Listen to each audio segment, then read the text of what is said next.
사랑하는 성도 여러분, 우리에게 여러 가지 중요한 인생의 덕목이 인격의 문제가 있습니다. 여러 중요한 것이 있습니다. 그러나 그 중에서도 가장 중요한 것 중에 하나가 내 가족의, 내 이웃의, 지인의 슬픔을, 기쁨을 함께 나누는 마음입니다. 장례가 있다든지 어려움이 있을 때 함께 가서 위로하고 기도해 주는 것, 얼마나 중요한지 모릅니다. 우리가 다 평안하고 어려움이 없을 때는 상대방의 인사가 그렇게 고맙게 느껴지지는 않습니다. 그저 의례 예의상 인사하는 것처럼 보이지만 정말 비통한 가운데 있을 때, 정말 힘든 가운데 있을 때 누군가 나에게 와서 말없이 기도해주고 손을 잡아주고 격려해주고 위로해주고, 이것은 말할 수 없는 삶의 가치를 느끼는 것입니다. 말할 수 없는 고마움을 느끼는 것입니다. 저는 목동 중앙교회에서 한 가지 아쉬운 게 있습니다. 장례식에 여러분들이 너무 참여도가 낮아요. 여러분. 너무 나 몰라 해요. 여러분. 너무나 이 아픔을 함께 나누지를 못해요. 저는 앞으로 우리 교회가 이런 경조부란 이걸 좀 활성화시켜서 정말 책임 있는 교회의 성도들이 가서 성도들의 아픔을, 담임 목사만, 교육자만 가는 것이 아니라, 그 구역의 구역장만 가는 것이 아니라 함께 아픔을 나눌 수 있는 그런 교회가 되기를 간절히 축원합니다. 그렇게 하셔야 됩니다, 여러분. 그게 교회의 모습입니다, 여러분. 여기 와서 예배만 드리고 가는 거, 그건 반쪽짜리 예배입니다. 아픔을 함께 나눌 수 있는 것, 기쁨을 함께 나눌 수 있는 것, 굉장히 중요한 우리의 덕목 중에 하나입니다. 우리 예수님이 오늘 이 본문에 보면은 그것을 우리에게 보여주고 있습니다. 우리가 본받을 삶의 가장 중요한 분이 예수 그리스도입니다. 우리가 그분처럼 완벽하게 따라갈 수는 없지만은, 그러나 그분의 모습을 보면서 제자의 삶이, 선생의 모습을 보고 제자는 배우는 것입니다. 우리 주님께서 오늘 이 마리아와 마르다, 그리고 그 오빠인 이 나사로의 집안에 큰 우환이 겹쳤을 때 그 고통을 외면하지 않고 함께 하시는 모습을 우리가 접하고 있습니다. 아마 본문에는 자세히 안 나와 있지만은 이 마리아와 마르다, 이 두 여동생에게는 부모님이 일찍 돌아가셨고, 아마 오빠가 거의 가장처럼, 거의 엄마 아버지처럼 아마 동생들을 돌보고 있었던 것으로 능히 짐작할 수가 있습니다. 여기 부모님이 전혀 언급이 안 되어 있습니다. 그래서 이 오빠의 중한 병과 그 오빠의 죽음으로 연결된 그 모든 과정이 이 마르다와 마리아에게는 굉장한 충격으로 와닿았을 것입니다. 할 수만 있으면 고쳐보려고, 늘 옆에서 봤던 그 능력의 우리 선생님, 우리 주님, 예수님을 통해서 고쳐보려고 몸부림치는 모습이 나옵니다. 그러나 우리가 본문을 통해서 보면 이해할 수 없이 주님은 이틀을 지체하고 결국 4일이 지나서, 죽은 지 4일이 돼서 벌써 무덤에서 냄새가 나는데 이제 오셔서 주님의 일을 하시려고 할 때, 인간적으로 볼 때는 이해가 안 가고 도대체 주님이 뭘 하시나 굉장히 서운한 마음을 품을 수밖에 없는, 오늘 이 본문에는 이제 저번에는 우리가 마르다를 보았는데 그 동생 마리아의 모습이 역력히 언니하고 동일한 모습으로 나옵니다. 우리 28절에부터 우리 31절까지 한번 읽어볼까요? 이 마리아의 행동이 얼마나 언니하고 비슷한지, 얼마나 서운한 감정을 예수님에게 보이는지를 한번 보겠습니다. 28절부터입니다. 이 말을 하고 돌아가서 가만히 그 자매 마리아를 불러 말하되 선생님이 오셔서 너를 부르신다 하니, 마리아가 이 말을 듣고 급히 일어나 예수께에 나아가매 예수는 아직 마을로 들어오지 아니하시고 마르다가 맞이했던 곳에 그대로 계시더라. 마리아와 함께 집에 있어 위로하던 유대인들은 그가 급히 일어나 나가는 것을 보고 곡하러 무덤에 가는 줄로 생각하고 따라가더니, 자, 급하게 나갑니다. 언니하고 동일한 행동을 합니다. 처음에는 가만히 있다가 선생님 오신 얘기를 이제 듣고 막 언니 쪽으로, 예수님 쪽으로 갑니다. 그리고 예수님에게 32절로 이렇게 말씀하십니다. 언니 마르다하고 거의 유사한 말을 합니다. 32절 같이 읽습니다. 마리아가 예수 계신 곳에 가서 배웠고 그 발 앞에 엎드려 이르되 주께서 여기 계셨더라면 내 오라버니가 죽지 아니하였겠나이다 하더라. 이 얘기는 뭐죠, 여러분? 만약에 동일한 얘기입니다. 만약에 선생님이, 주님이 여기 계셨으면 우리 오빠 안 죽었을 텐데 왜 오시지 않으셨어요?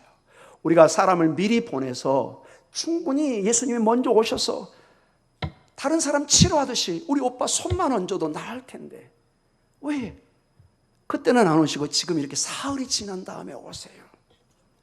굉장히 섭섭한, 아쉬운 어떤 비통의 마음이 있습니다. 여러분, 귀한 것을 준비해놨다가 꼭 쓰려고 했는데 정작 중요할 때 쓰지 못하고 나중에 있을 때 굉장히 서운한 마음이 있죠, 여러분. 어떤 물건을 사놨는데 꼭 쓰려고, 아들에게 따려고 주려고 했는데 정작 주지를 못해요. 이미 비행기는 떠났어요. 줘야 되는데. 비유가 적절한지를 모르겠습니다, 여러분. 우리 주님이 여러분 기도에 딱 그때 응답해 줬으면 좋겠는데 인간적으로 볼 때는 늦은 것 같아요. 왜 주님 그때 우리를 안 도와주시고 지금 도와주는 척 하세요? 이렇게 볼 수도 있습니다. 자, 마르다와 마리아의 이 두 모습을 보면서 침묵하고 계셨던 예수님께서 이제 드디어 예수님의 깊은 내면의 마음을 보여주기 시작합니다. 오늘 여러분이 이것을 좀 집중적으로 보았으면 좋겠습니다. 33절에서 35절까지 한번 읽어보도록 하겠습니다. 33절부터입니다. 예수께서 그가 우는 것과 또 함께 온 유대인들이 우는 것을 보시고 심령의 비통히 여기시고 불쌍히 여기사 이르시되 그를 어디 두었느냐 이르되 주여 와서 보옵소서 하니 예수께서 눈물을 흘리시더라. 아멘. 아마 이 동생 마리아는 훨씬 더 감정적인 것 같아요. 마르다는 가서 다급하게 주님을 맞이하면서 섭섭한 표현을 했지만 마리아는 지금 33절에 보니까 뭐 하면서 지금 말을 하고 있죠? 울고 있습니다. 정말로 그 마음에 눈물이 그냥 폭포수처럼 흘렀겠죠. 주님, 왜 그때 오시지 않고 이렇게 늦게 오셔서 이미 내 오빠는 죽어서 4일이 지나서 이제 희망이 보이지 않나. 그 아쉬움과 안타까움과 그냥 주님에 대한 그 반가움과 모든 것이 이게 교차되면서 눈물이 그냥 앞을 가리는. 그런데 우리 주님께서 이 눈물을 보면서 아주 예외적인 표현을 해놨습니다. 이런 표현은 잘 여러 성경에 거의 없습니다, 여러분. 33절에 주님의 마음이 어떻죠, 여러분? 그 우는 것을 보고 심령의 즉 마음에 비통히 여기시고 불쌍히 여기사. 이걸 우리식으로 얘기하면은 송곳으로 심장을 찌르는 느낌입니다. 여러분, 이런 고통은 많지 않죠, 여러분. 되게 우리가 울고 그냥 말지만은 정말로 슬픔을 당할 때 여러분 송곳으로 심장을 찌르는 고통을 혹시 느껴보신 적 있나요? 아마 부모님이라면 가끔 느꼈을 겁니다. 저는 유학 중에 딱 한 번 그런 경험이 있었습니다. 구체적인 내용은 제가 지금 얘기하지는 않겠습니다. 너무 힘들어서 내 심장을 무엇을 이렇게 찌르는 느낌. 이거 너무 아프다 할 정도로 이렇게 뭐가 이렇게 너무 마음이 아픈. 지금 예수님께서 정말로 그 마리아의 아마 그가 오는 거 아마 마리아일 거죠. 같이 아마 언니도 같이 울지 않았을까요? 같이 있었기 때문에 그 마음에 비통함을 여기고 불쌍히 여기시며 큰 동정심을 가지시고 34절에 그를 어디에 두었느냐? 네 오빠의 무덤이 어디 있느냐? 주여 와서 보옵소서. 그리고 주님이 정말로 이제 여러분 고통이 크게 드러날 때 말없이 얼굴에 뭐가 나타나죠? 뭐가 나타나죠? 여기 35절에 눈물입니다, 여러분. 눈물. 여러분, 나는 괜찮아 하는데 눈물이 쫙 쏟아지고 있어요. 뭘 표현하는 거죠? 그 고통이 얼마나 심한가를 여러분 눈물은 거의 거짓말을 못합니다. 물론 억지로 울 수도 있지만 딱 보면 알아요. 이게 거짓, 진실인지. 여러분. 정말로 여러분의 고통을 보면서 때로는 자녀의, 가족의, 어떤 지인의 고통을 보면서 정말로 여기서 뜨겁게 흐르는 그 눈물, 그것은 그 사람의 모든 것을 말해주고 있습니다. 이 지금 35절의 이 주님의 눈물은 그 비통한 가운데, 여러분 예수님은 누구시죠? 완전한 인간인가 동시에 누구시죠? 하나님이십니다. 하나님이 눈물을 흘렸다는 놀라운 기록을 우리에게 주고 있습니다. 하나님의 심장을 보여주는 것입니다. 하나님의 깊은 내면의 마음을. 마치 여러분 겉으로는 되게 우리나라 같은 아버지가 주로 그렇게 하시죠. 무뚝뚝하고 아들을 자녀를 사랑하지 않는 것처럼 얘기하지만 돌아서서 눈물을 흘리는 그 사랑의 눈물, 우리는 많이 경험하고 있습니다.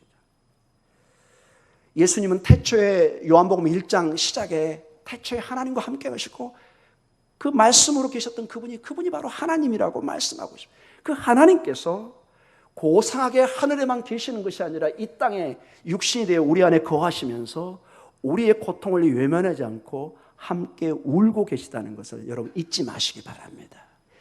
이것이 여러분 굉장히 중요한 제 이제 설교의 핵심으로 들어갑니다. 하나님은 우리의 고통을 함께 나누신다는 것입니다. 우리가 기도할 때, 우리가 깊은 비통의 순간에 있을 때 세상 사람은 다 몰라줄지 모르지만 주님은 오늘 뜨거운 눈물로 우리와 함께 하심을 잊지 마시기 바랍니다. 주님의 모습입니다.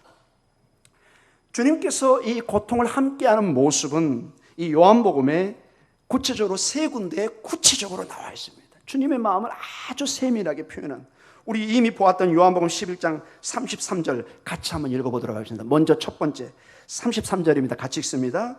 예수께서 그가 우는 것과 또 함께 온 유대인들이 우는 것을 보시고 심령에 비통히 여기시고 불쌍히 여기사. 그 다음에 두 번째로 예수님의 마음이 표현되는 게 35절입니다. 우리가 이미 보았죠. 11장 35절 같이 읽습니다. 예수께서 눈물을 흘리시더라. 정말로 그 흐르는 눈물을 우리가 이렇게 2000년 지난 다음에 우리가 지금 보고 있지만은, 느끼고 있지만은 당시에 마리아와 마르다에게는 얼마나 이게 영향력이 컸겠습니까? 그리고 우리가 이제 다음 주에 볼 38절에 요한복음 11장 38절에 또 한 번 예수님의 깊은 마음이 표현되어 있습니다. 같이 읽습니다.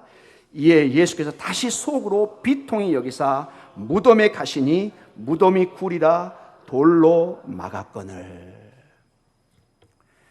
자, 이 예수님의 마음이 표현되고 이 눈물의 이 모습이 매우 중요한 게, 우리는 언뜻 예수님은 여러분 지금 곧 있다가 십자가에 달려 죽으셔야 되는 겟세마네의 그 심각한 기도와 큰 아버지의 뜻을 이루기 위한 큰 과업이, 사명이 있습니다.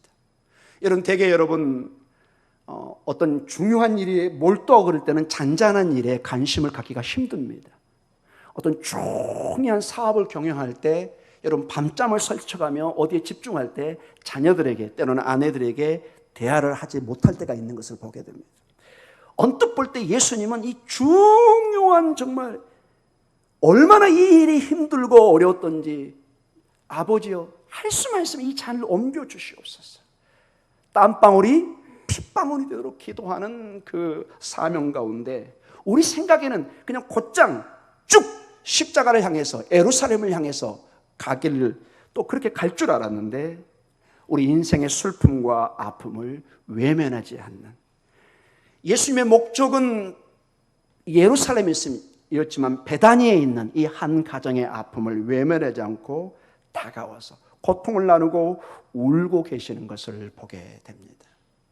그래서 궁극적으로 예수님은 이 베다니가 아니라 예루살렘을 하고, 예루살렘이 아니라 결국 골고다 언덕, 십자가의 그 죽음을 통해서 온 세상의 고통을 대신 담당하고 우리를 사랑하시는 모습으로 승화시키는 모습을 보게 됩니다. 예수님의 이러한 모습, 고통을 함께 나누는 이 모습을 나중에 히브리서 기자는 이렇게 기록하고 있습니다. 히브리서 4장 15절과 16절에 이런 말씀이 있습니다. 같이 한번 읽어보겠습니다. 우리에게 있는 대제사장은 우리의 연약함을 동정하지 못하실 리가 아니요 모든 일에 우리와 똑같이 시험을 받으신 이로되 죄는 없으시니라. 그러므로 우리는 긍휼하심을 받고 때를 따라 돕는 은혜를 얻기 위하여 은혜의 보좌 앞에 담대히 나아갈 것이니라. 아멘. 자, 여기에 오늘 제 설교의 핵심 포인트에 연결되는 점이 있습니다. 우리 예수님께서 우리의 긍휼을, 우리의 연약함을, 모든 걸 연약함을 함께 하시고 함께 울고 함께 십자가에 달리셨습니다. 자, 이것으로 그런데 끝이 아니라는 것입니다. 참으로 중요한 것은 주님이 우리의 고통에 함께 하시고 함께 우는데, 세상 사람들, 여러분과 저는 친구들을 위로하고 함께 손을 잡아주고 그 이상은 해줄 수가 없어요. 여러분이 그 친구 집에 가서, 그 장례식에 가서 제가 부활시키겠습니다, 제가 이렇게 하겠습니다, 여러분 그 말을 줄 수 있나요? 주는 순간 여러분은 교주가 되는 것입니다. 인간은 불가능합니다. 말로는 할 수 있지만 여러분이 할 수 없는 내용을 지금 약속하고 있는 것입니다. 그런데 우리 주님의 이 놀라운 동정심과 이 고통을 함께하는 이것은 함께한 그것으로 끝나는 것이 아니라, 오늘 이 연약함을 지고 대신 가신 대제사장이었던 예수님께서 우리에게, 우리는 긍휼하심을 받고 때를 따라 돕는 은혜를 얻게 하여 은혜의 보좌로 담대히 나아가게 하는 길을 열어주신다는 것입니다.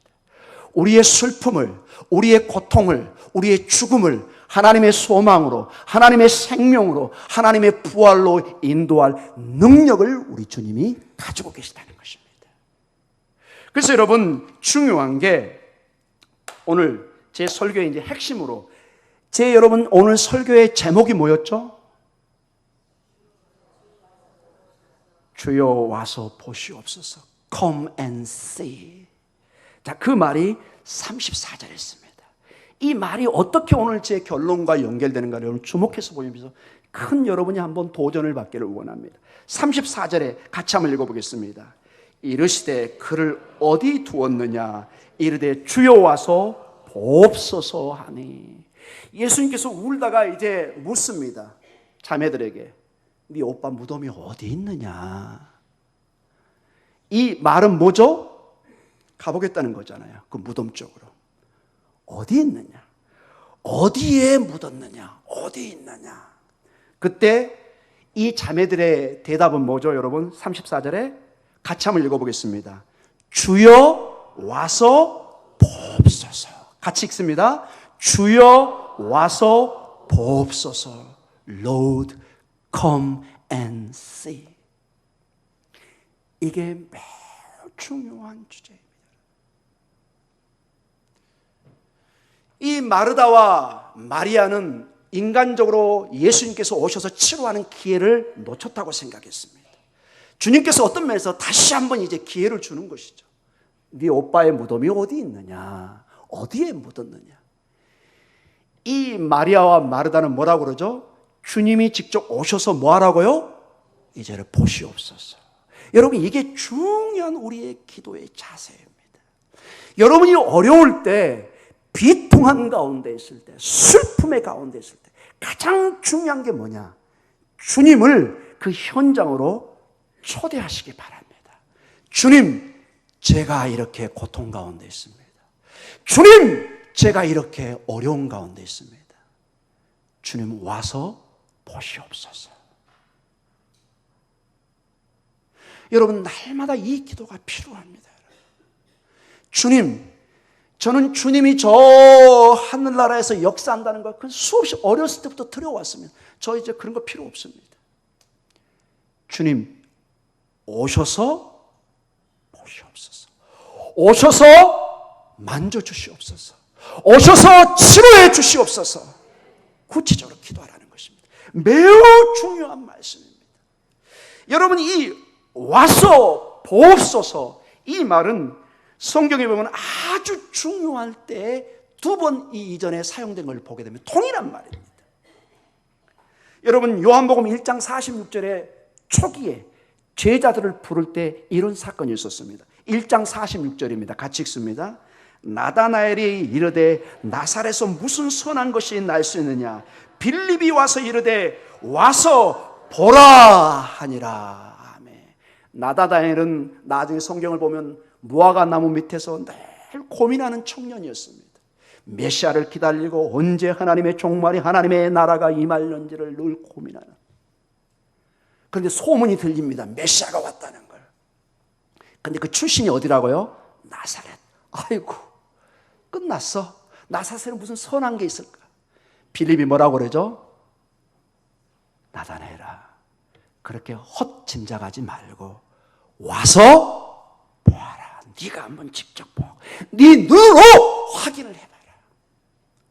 사랑하는 성도 여러분, 막연히 주님에 대한 어떤 생각, 어떤 그런 외식인 거 이제 다 내려놓으시기 바랍니다. 직접 여러분의 심장에 기도하시기 바랍니다. 주님, 오셔서 치료해 주소서. 오셔서 보시옵소서. 나다나엘아, 네가 와서 더 이상 추측이나 생각하지 말고 그 당사자를 만나보아라. 이 말을 따르는 나다나엘은 위대한 하나님의 제자가 된 것을 우리는 알게 됩니다. 이러한 비슷한 사건은 요한복음 4장에 그 비레네 여인, 버림받은 여인, 조롱받은 여인, 누구도 환영하지 않는 여인이, 사마리아 여인이 이 주님을 만나고 변화되어서 하는 얘기가 나옵니다. 요한복음 4장 28절과 29절의 말씀입니다. 같이 한번 읽어보겠습니다. 여자가 물동이를 버려두고 동네로 들어가서 사람들에게 이르되 내가 행한 모든 일을 내게 말한 사람을 와서 보라. 이는 그리스도가 아니냐 하니. 아멘. 주님을 만나서 가장 중요한 선포와 전도와 기도의 내용 중에 하나가 와서 보라는 것입니다. 이 생명의 주님을 네가 만나고 초대하면 놀라운 변화, 나처럼 변화가 일어날 것이라고 말씀하고 있습니다. 오늘 본문으로 돌아와서 이 두 마르다와 마리아는 정말로 지혜로운 방법, 그 어려운 가운데 예수님에게 주님 와서 보시옵소서. 주님을 비참의 순간으로, 가장 슬픔의 장소로, 죽음의 장소로, 희망이 없는 곳으로, 인간적인 이성과 마음은 모든 것이 끝난 곳이지만 그러나 주님을 초대합니다. 사랑하는 성도 여러분, 여러분의 인생의 끝이라고 생각하는 것이 있습니다. 이제 절망이다. 앞이 모든 게 막혀져 있다. 제가 늘 얘기합니다. 사랑하는 성도 여러분, 우리의 길은 막힐지 모르지만 길이요 진리신 주님, 그분은 당신의 길을 만드실 능력을 가지고 있습니다. 주님은 길이십니다. 그분을 초대하시기 바랍니다. 사랑하는 성도 여러분, 그분을 초대하십시오. 그분을 초대하십시오. 우리 목동중앙교회가 이 예수님을 초대하는 역사가 있기를 간절히 축원합니다.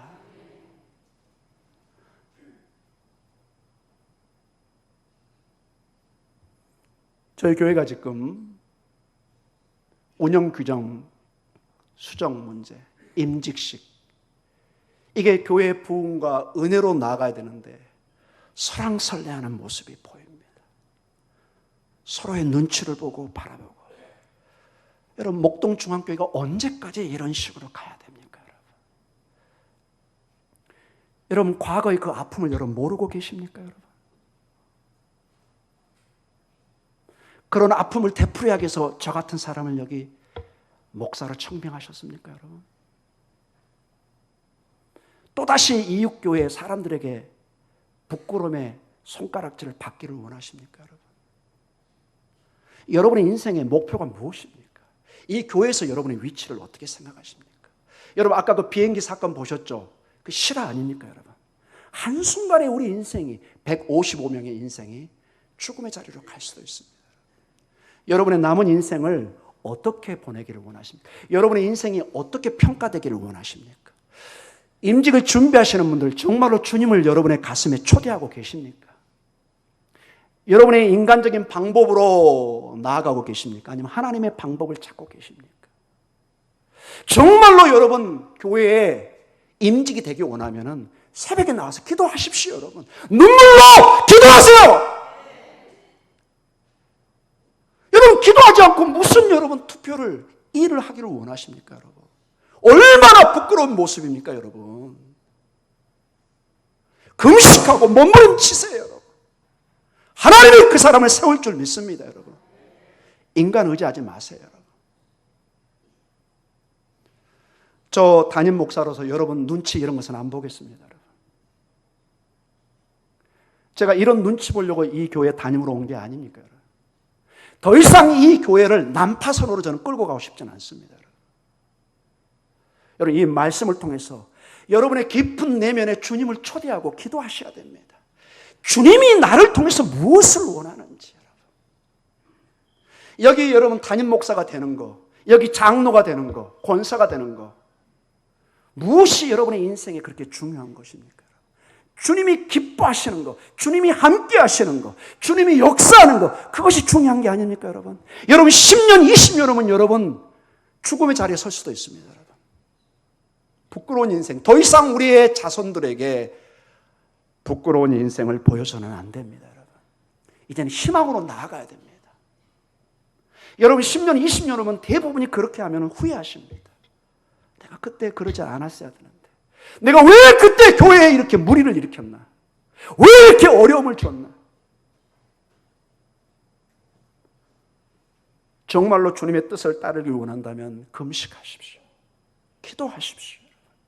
주님의 뜻이 무엇인지를 초대하십시오. 주님 와서 보시옵소서. 저의 비참한 모습을 보시고 다시 한번 희망을 주시옵소서. 이렇게 기도할 때, 주님을 초대할 때 여러분들에게 희망이 다가옵니다. 저는 이 동일한 주님의 말씀 중에 약간 말씀은 바뀌었는데 주님이 주시는 귀한 희망의 말씀을 봅니다. 마치 우리 히브리서에 비록 우리가 연약하지만 대제사장을 의지하고 은혜의 보좌로 나아가듯이, 요한복음 21장 12절, 우리가 앞으로 볼 말씀인데 오늘 본문과 연결되기 때문에 한번 제가 보겠습니다. 매우 중요한 말씀이 나와 있습니다.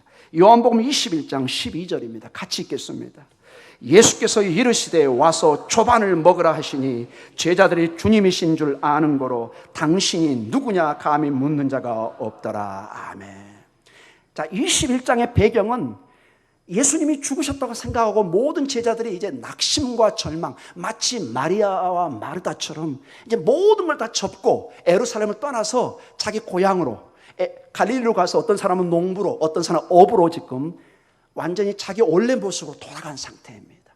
그때 주님이 부활의 모습으로 와서 생선을 잡은 거를 구우셔가지고, 여기 조반이라는 게 뭐죠? 아침을 주고 있습니다. 아침을. 와서 조반을 아침을 먹어라.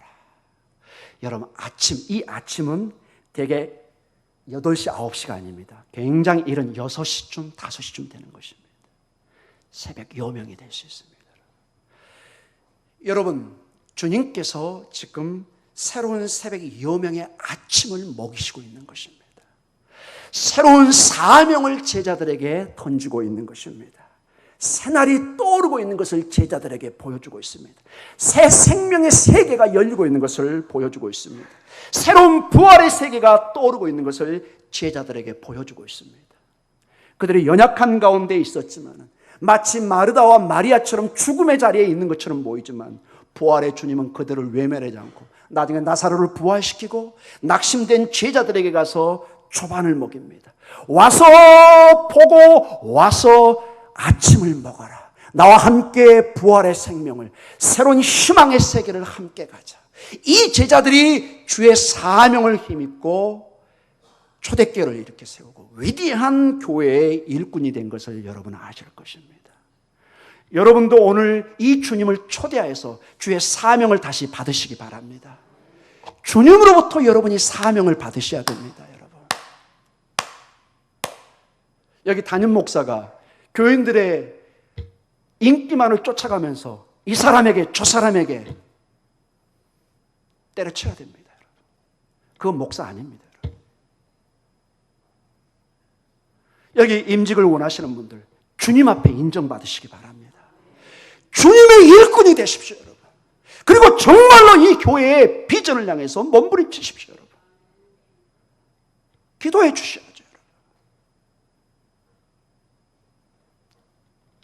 사랑하는 성도 여러분, 여러분이 그 주님을 초대해서 기도할 때 여러분에게 와서 사랑하는 아들아 딸아, 나와 함께 이 아침을 먹자. 내가 너에게 새로운 비전을 주고 이 교회의 사명을 너에게 맡기겠다가 주님 분명히 말씀해 주실 것입니다. 아멘. 여러분, 이 확신으로 가시기 바랍니다. 이 교회는 저의 소속도 아니고 여러분 것도 아니고 주님의 것입니다. 주님의 영광을 찾으시기 바랍니다. 여러분, 여기서 어떤 자리 차지한다고 무슨 영광이 있겠습니까? 여러분, 사명 제대로 감당하지 못하면 하늘나라 가서 개털모자 씁니다. 개털모자. 아무런 의미 없는 착하고 충성된 종이라는 말을 들으시기 바랍니다. 네가 정말로 헌신했구나. 네가 눈물로 기도를 했구나.